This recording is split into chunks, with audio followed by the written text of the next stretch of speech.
Hello, everybody, and welcome to another episode of R-Rated, where today we are talking about episode 2 of She-Hulk. This one is called Superhuman Law, and like I had guessed last time, it is indeed about the aftermath of what we saw in the end of the first episode.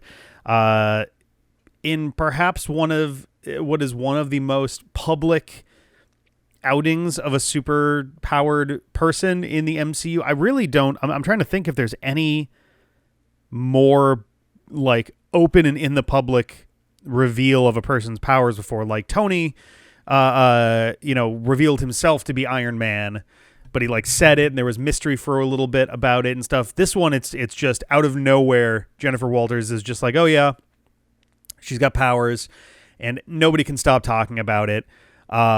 And this episode kind of deals with the fallout of that in a few ways, in a few different, in more ways than one, and from different kind of perspectives and angles.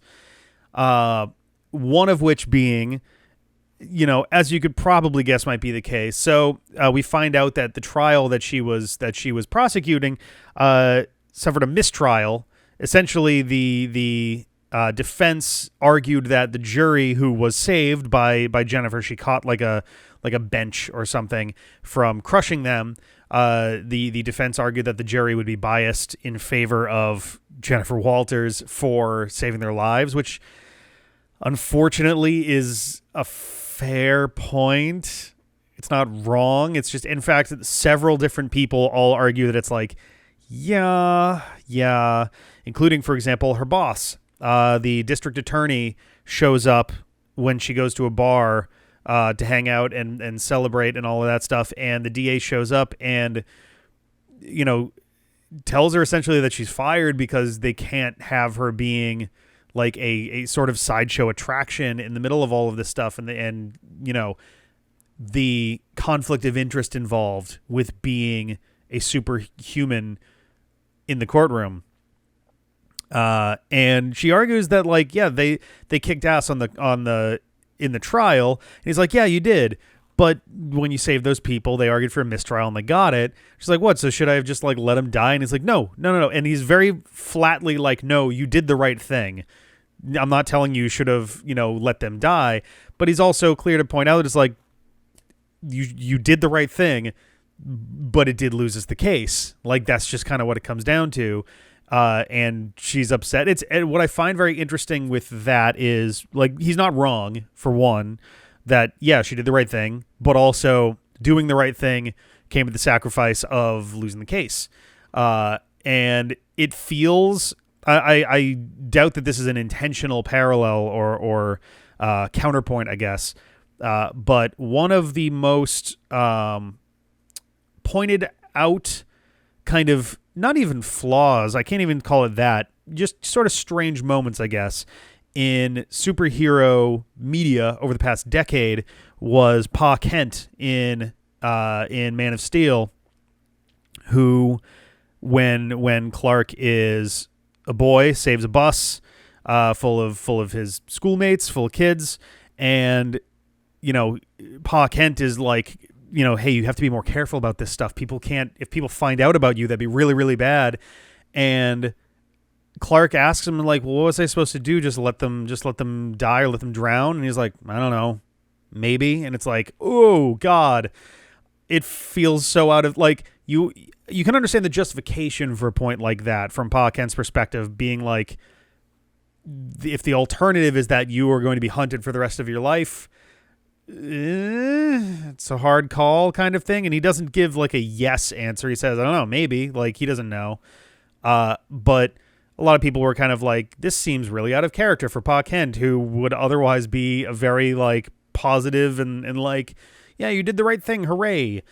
This feels like a counterpoint to that, where her boss, it is his job to think of, the public defenders, or not public defenders, the district attorney's office as, in some sense, a business, but also like an arm of the law and justice and all of that stuff, that he also has to look at it from the perspective of like, if it's perverting people's ability to put their biases aside, then that's a problem. Like the entirety of the justice system in the real world and in, comic book universes, including this one, is sort of taken on good faith that everyone's gonna, tell the truth and act truthfully and honestly and all of that stuff. And if people are twisting their own opinions because of someone who is, arguing a case in the court, that's kind of a problem. Like, and it sucks, but yeah, like I can kind of get why, like in real life, there are a lot of really high profile cases where, especially if it's in front of a jury, jury selection winds up being an entirely, like, just a huge mess because they're trying to protect the case from being impacted by, various biases, whether it's for or against. Both the prosecuting and both the prosecution and the defense have a say in who's on the jury so that they can have the fairest possible outcome. A famous example was the O.J. Simpson trial. They went through like hundreds of jurors, because there were racial issues, as well as him just being a celebrity. He was a star football player, as well as becoming, he was a Hollywood actor as well. I'm a big fan of the Naked Gun movies with Leslie Nielsen, and O.J. Simpson is, second or third billing on all three of those movies. And he is legitimately hilarious in all of those movies. It's kind of a difficult thing to sort of grapple with sometimes. But that's the thing is when you've got, issues of personal bias going on in there, that's going to be something that's kind of a complicated thing to deal with. So it makes sense why the DA would say, hey, we can't have that. Like, it's going to be a really bad look for us if we're, acting in this way. People will justifiably think that we are tampering essentially with the emotions of juries and such. So he's forced to let her go. And eventually later on, we run into Holden Holloway, the defense attorney for that case, who winds up offering her a job at GLK&H specifically because she was crushing the case that she was prosecuting literally up until the mistrial. He basically says, like, yeah, you had his beat. You completely had his beat up until the mistrial, which we sought for, obviously. And it's like, yeah, that was, would the case have, gone the way that it, like, before and after that? It is a whole thing. But multiple characters in this episode kind of recognize that there are ramifications for stuff like this. And Holden Holloway decides to jump on that. So Jennifer winds up being unemployed for a good chunk of the episode, looking for jobs in places, and she's being turned down left and right because, essentially everyone has the same opinion of, like, this is way too high profile of a situation for us to want to be involved with. But Holloway decides we want to go the other way with it. They are opening a superhuman law division at his firm, and they want her, not even just Jennifer Walters, but specifically the She-Hulk, as we'll get into in a second. They want the She-Hulk to be the face of superhuman defense. And she's justifiably kind of upset about that because, she doesn't feel like, so she will take any job at this point. She's desperate to grab, any job in law right now, but she feels like she's kind of being used, both in terms of being sort of a sideshow, but also, she is a legitimately excellent lawyer. And so she feels like her actual talents are being ignored in lieu of this thing that she had no control over that is now the reason everyone is interested in her. Perhaps it is also a metaphor for, various angles of sexism, which has been a theme so far in both of these two episodes. I'll have to see if that is a continuing theme or if that's something that just kind of bubbles up here or there. But so she is justifiably kind of annoyed with that. And hilariously, from the viewer perspective, the first case that they want her to take on is the defense of Emil Blonsky, who, if you recall, was the Abomination back in The Incredible Hulk in 2008. And she right away is like, I have a conflict of interest. I can't do that. He tried to kill my cousin. Holloway's like, yeah, that's fine. Doesn't matter. Like, I don't get it. So apparently Blonsky... Well, so this episode, I really should just get into Blonsky as a character in general. So Blonsky's a very interesting individual, and I think this show is doing a really interesting job so far. I got to stop saying interesting. I say that all the time. They're taking a really neat approach to the rehabilitation, I guess, of his character. Not just in terms of like literally in the show he has been working to rehabilitate himself, but also a lot of MCU villains, especially the one-offs, are just kind of like, yep, they're a bad guy, they show up, they do bad things, and they're gone. But not all of them have the most unjustifiable reasons to be doing things necessarily. And, the best villains in any story are the ones where there's a grain of truth or a grain of empathy that you can have for what they are trying to accomplish or why they are thinking the way they are. If you can understand or comprehend how they reach the conclusion that they do, why they feel like they need to do the things they're doing, then that makes for a really compelling villain, because now you have an emotional investment, at least a little bit, in the end result.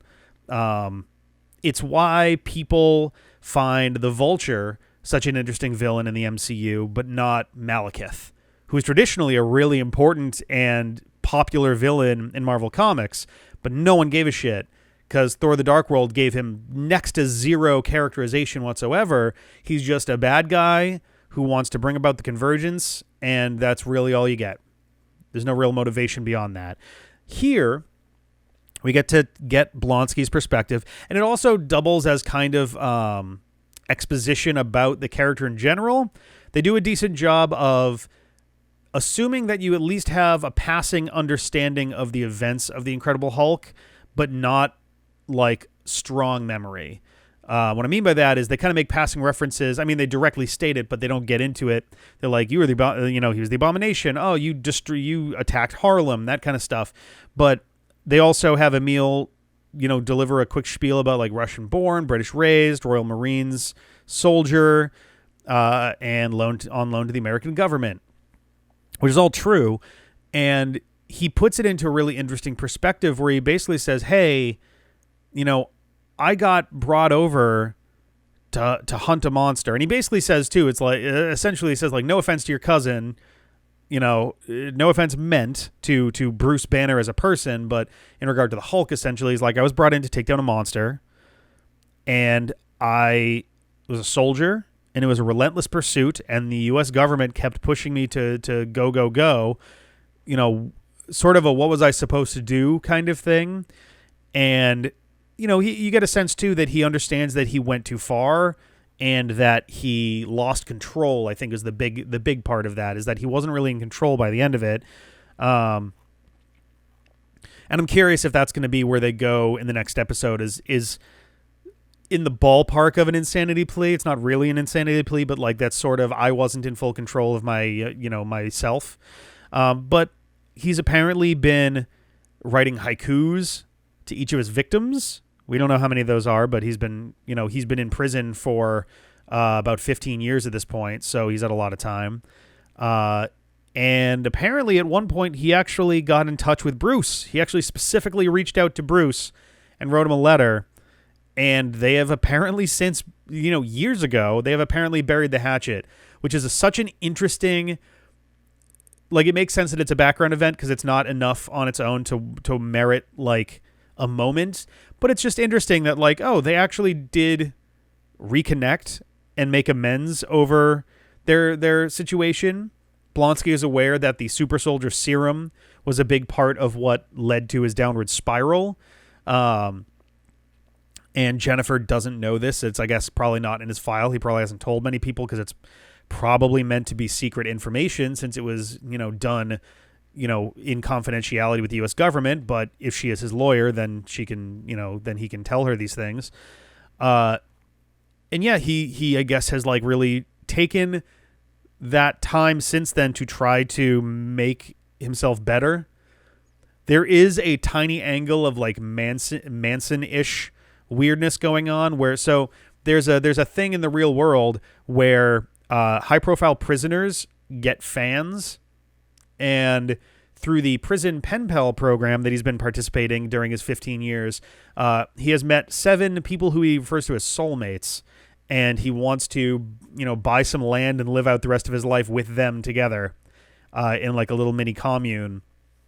It was kind of an interesting thing there. But basically, we get to see him for the first time since then and discover like how he's been doing. He looks and sounds quite old. I don't actually know how old Tim Roth is off the top of my head, but and granted, it's been 14 years since The Incredible Hulk came out, 15 years since it got filmed. Obviously he wasn't exactly like 25 when that movie happened, but in fact, they even reference in that movie that he wishes he was, in his 20s again so that he could be fit enough to fight the Hulk. But he definitely has this kind of frailty to him a little bit, and he sounds kind of sad. He sounds a little bit lost, and not lost. He sounds a little bit lonely. And for a little while I was kind of like, man, he's doing a good job putting on a show for Jennifer. And the longer the scene went on, I'm like, no, I think he just is legitimately he legitimately feels bad and has been working hard to rehabilitate himself and is trying to do what he can to scrape together some kind of life with what he's got left. And it was just I thought that was a really compelling kind of chunk there. And the conversation with Jennifer was enough that she actually decides, I'm down. I'm down to take his case. And she calls Bruce to ask him about it, though she motor mouths in a way where Bruce is finally just like, where Bruce just kind of says like, you're calling because you're taking his case. And she's like, I'm calling because I'm taking his case. And he's like, all right, great. That's awesome. And he tells her that the two of them had buried the hatchet years ago. And it's like, okay, cool. Everyone's on board. That's pretty cool. We do get a brief glimpse too of Bruce in what at first looks like his Mexico lab, but is actually he is aboard the Segarran spaceship, zipping off into space for the second time now. He's just on a spaceship going somewhere. There are murmurs that I had heard, a month or two ago that there was something in the show that was indicating that World War Hulk could happen. My guess is, so it's a Segarran ship. In this case, I guess so this takes a little bit of context. In deleted scenes for Thor: Love and Thunder, Gore the God Butcher attacks a few other characters we've seen so far in the MCU. One of them is the Grandmaster from Thor Ragnarok. And my guess is, so this show, the writers were probably made aware of that, and, as part of the web of all the things connected, my guess is that Gore still killed the Grandmaster, just didn't happen on screen, and maybe it'll get explained later. Gore kills the Grandmaster, and the Segarrans decide, well, with the Grandmaster dead, they need someone to lead them, so who better than their most recent champion, the Hulk? So they come to Earth, they track him down, they find him in the car with Jennifer. Didn't mean to have them careen off the road, but then they collect him and off to space they go, where something is presumably going to drive him insane. Apparently someone has been cast as Mephisto in the MCU, so maybe there will be a tie-in there. Could be halfway between World War Hulk and Immortal Hulk. I don't know. But that's just all spitballing. I don't really know for sure. A big piece of this episode is also the moniker of She-Hulk.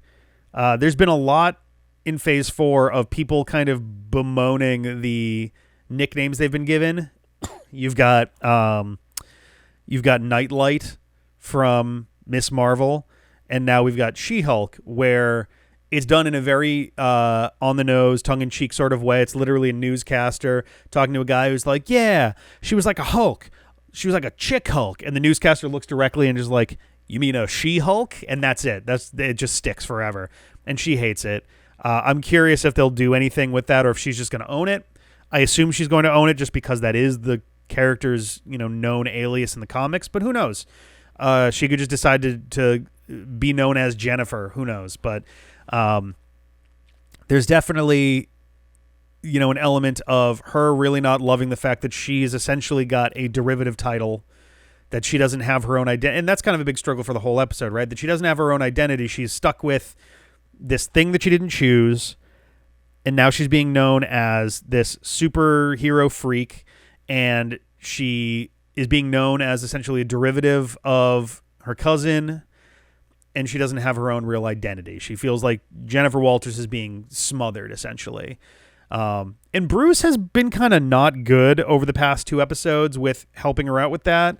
He definitely has sort of there may be good intentions, but it does come off in a little bit of a mansplaining way.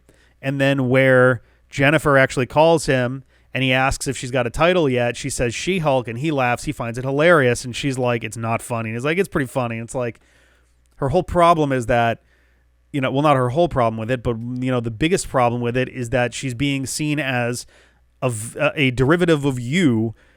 And her value as a person is being reduced to, it's almost the Hulk. And Bruce is not really, being all that supportive of ways for her to solve that or come to terms with that. Yeah. So those are kind of the main themes that were really getting brought up the most in this episode. It's interesting. The DODC seems to be taking over so the DODC are the ones who run the prison that Blonsky is held in. And I'm curious how long that's been the case, because the DODC has only existed since essentially the Avengers. It's unclear if it was immediately after the Avengers or if it was a little before. Maybe it was something he did during Iron Man 2. It's kind of unclear. But at least since 2012, which is about, depending on how the timeline works, anywhere between, essentially like 1 to 4 years after the Incredible Hulk happens. What happened to the raft? I keep wondering where the raft is. Was the raft just for superheroes or what? Like, I know that the raft gets used sometimes in Spider-Man stuff as being a place for his supervillains. In the PS4 game, I think the raft was where they were being held. But I'm just kind of curious why Blonsky is in like a separate DODC facility. I don't know. But it does seem like damage control is showing up more and more this phase, and I'm curious if damage control and sword, maybe together, are going to be an issue going forward at some point. I don't know, maybe during Armor Wars, maybe during Secret Invasion. I don't know. Maybe during Ironheart. But I thought that was kind of an interesting thing there. But yeah, so I that's kind of all that I should talk about the end of this episode really quick, because then it leads me into an interesting theory that I had immediately after. It was actually before the last episode that I forgot to mention. So Blonsky legitimately is like, I want you as my lawyer. He signed a waiver that said that there's no conflict of interest, and she, tells Holloway that she's like, yeah, I'm fine with this. All the conflicts of interest are resolved. Everybody's good to go. I'm down. Let's do this. And he's like, all right, you should probably turn on the news. And on the news, there's a news report where someone was taking footage of Blonsky as the Abomination in an underground fighting ring, which you may remember as being a, very quick little moment during Shang-Chi and the Legend of the Ten Rings. And immediately before this, I was thinking to myself, like, man, I wonder if this takes place before or after that chunk of Shang-Chi. And it's like, oh, is it literally taking place at the same time as that? Is the cell phone footage in this news episode from the moment that we see in Shang-Chi? And these two are like swerving into each other super hard. So that's going to be fun. And I assume that part of what's allowed him to rehabilitate himself and feel more at peace is being able to go to this fight ring, this 10 rings fight ring, and let off some steam, essentially, like fight it out, wear himself down and be like, whew, okay, we're good. So I'm sure that'll be a point of irritation for Jennifer in the next episode. I believe the next one's called The People v. Emil Blonsky. But I think that'll be a fun thing there. And also, a quick little theory. It has nothing to do with this episode specifically, but we talked about Miss Marvel, and there's the bangle. The bangle where they look down and they say, there's supposed to be a second bangle here. And the ruins that they take the bangle from has a giant carved floor with the symbol of the 10 rings on the floor. I think the second bangle is the 10 rings, and both of them have a mystical energy that no one's been able to figure out per the ending of Shang-Chi and the Legend of the 10 Rings. They're like, we can't tell. It's sending a signal, but we don't know where. We're not detecting anything in space. We're not detecting gamma radiation. There's something else going on. I think the 10 rings and the bangle are a matching pair, and I think they are both Kang tech. I think they're both quantum realm shit, as per the trailer for Ant-Man and the Wasp: Quantumania. I think that the signal that is being sent by the 10 rings is being sent to the quantum realm, and I think that's also the reason that the bangle that Kamala has is able to warp her through time and space, because I think it's using those same quantum tunnels that were being used by the Avengers in Avengers Endgame through the quantum realm. And it is probably also how Kang is able to engage in this crazy multiversal war against himself. It's also entirely possible that the person with the bangle, the skeleton with the bangle that they pull the bangle off of in 1942, is a dead Kang. And I wouldn't be surprised if it's unclear how long they've been there also, but I wouldn't be surprised if that was someone who was killed by Wenwu at some point in the past, from Shang-Chi's father. So, yeah, I don't know. It just had like all of these thoughts just kind of converged at once. I'd be willing to bet that the 10 rings and the bangle are going to be the key to dealing with Kang down the line. I'm betting that the Marvels is going to have a connection with Kang ultimately as well. I wanted to say that on video just because it's a theory that I've got now that we're not going to see paying off for another like 3 years, maybe. But it all just kind of converged at once, and I was like, oh, wait a minute. Oh, shit. Yeah. I'm going to give this episode an 8.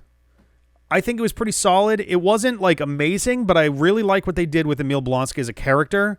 And it was a neat twist on what we've known so far.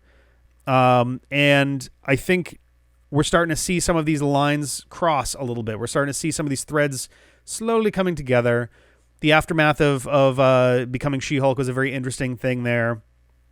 Jameela Jamil is playing a woman named Titania, who is a super-powered influencer, which, I get the feeling Jameela was very down for playing because she's been big on kind of confronting those influencer sort of mindsets and things. So playing sort of an aggressive stereotype of that is an interesting way to be able to kind of like bring some of that to light. So I listened to the bit again. She definitely seems to have an American accent for this. So we'll see how that one plays out. But yeah, so I think that's all that I have here. Oh, the GLK&H logo is in the same style of one of the early She-Hulk logos. I thought that was fun.